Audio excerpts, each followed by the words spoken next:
Kinundinan ng ilang bansa ang harassment ng China sa mga barko ng Pilipinas ngayong linggo sa West Philippine Sea. Sabi ng Amerika, reckless ang naging kilos ng China laban sa BRP Suluan. Ang Australiang tinawag itong unprofessional.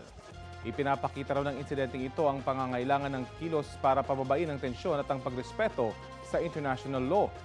Ikinababahala naman ng New Zealand ang tila pattern daw ng mga mapanganib na ginagawa sa South China Sea. Nananawagan sila ng mapayapang resolusyon sa tensyon sa rehiyon. Tinututulan naman daw ng Japan ang anumang aksyon na magpapalala ng tensyon. Samantala, simula September 11, epektibo na ang Defense Pact ng Pilipinas at ng Japan. Palalakasin daw nito ang security cooperation ng dalawang bansa.